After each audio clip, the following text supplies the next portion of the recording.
வணக்கம் நண்பர்களே, நான் உங்கள் ராதன் பண்டிட். என்னுடைய அற்புதமான புதுடெல்லி வீட்டில் இருந்து இது நண்பர்களே மார்ச் 5, 2026 எப்படி இருக்கும்? அன்னைக்கு வியாழக்கிழமை, துதியை திதி, அஸ்த நட்சத்திரம், கன்னிராசி. பியூட்டிஃபுல் டே. ஜென்ரலி கேட்டிங்கன்னா ஈவன் அன்றைக்கி ஒரு சுப முகூர்த்த நாள். இன்றைய நாளில் நீங்கள் நல்லதுக்கு நீங்கள் அருமையாக உங்களுக்கு பயன்படுத்திக்கலாம். ஸோ ஒரு வெற்றிகரமான நாளை பற்றி பலனுக்கு வர்றேன். மேசராசி தொட்டதெல்லாம் தொடங்குது, ஜெயிச்சு பட்டாசு கிளப்புறீங்க. ரிசர்வ் பொறுத்த வரைக்கும் இலக்கு, வெற்றி, தைரியம் எடுக்கிற முடிவில் ஜெயிக்கிறீங்க. மிதுன ராசி பொறுத்த வரைக்கும் சின்ன வாப்ளிங் உடம்புலை மனசுலையும், ஆனால் கண்டிப்பாக வாழ்க்கை விடுறதுக்கு நல்லாயிருக்கு. கடகராசி one of the best day of your life.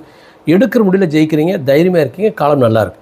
சிம்மராசியை பொறுத்த வரைக்கும் சுப செலவு, சுப விருத்தி, குடும்பத்தில் நல்லது, நல்லா வாழ்க்கை எடுத்துகிட்டு போகலாம். கன்னிராசியை பொறுத்த வரைக்கும் one of the best day of your life. இன்பகரமாக இருக்குது, லாபம், வெற்றி, அழகாக இலக்கு நோக்கி பயணத்தில் ஜெயிக்கிறீங்க. துளாராசியை பொறுத்த வரைக்கும் சின்ன வாப்ளிங், கவலைப்படாதீங்க, அது சுப செலவாக இருக்கிறது தான் வாய்ப்பு ஜாஸ்தி. விருச்சிராசி பொறுத்த வரைக்கும் தொட்டதெல்லாம் தொடங்கக்கூடிய ஒரு அருமையான புத்திசாலித்தனமான ஒரு நாள். தனுராசி பொறுத்த வரைக்கும் தொழில் உறவு நல்லா இருக்கிறீங்க, ஆனால் கவலைப்படுறீங்க. மகர ராசியை பொறுத்த வரைக்கும் மறதி ஏற்படுறது, சின்ன சின்ன டிஸ்டன்ஸ் இருக்குது, ஆனால் வாழ்க்கை நன்றாக போகுது. கும்பராசியை பொறுத்த வரைக்கும் சம் சேலஞ்ச் இருக்குது, ஆனால் ஜமாளிக்கிறீங்க, ஜெயிக்கிறீங்க, சந்திராஷ்டமம். மீனராசியை பொறுத்த வரைக்கும் one of the best day of your life, wonderful டேன்னு சொல்லலாம். ஒரு மிகப்பெரிய நல்ல செய்திகளும் நல்ல விஷயம் உங்களுக்கு வந்து சேர்றதுக்கு மீனராசிக்கு வாய்ப்பு இருக்குது. இப்போ தத்துவத்துக்கு போகிறோம்.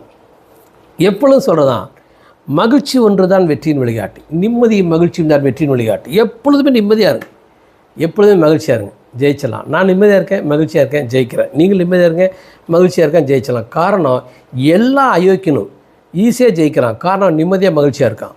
ஸோ நீங்கள் ஜெயிக்கணும்னா கெட்டவனாக வேண்டிய அவசியம் இல்லை, மகிழ்ச்சியாக இருங்க, தைரியமாக இருங்க, ஜெயிச்சலாம். நன்றி அம்மாளி.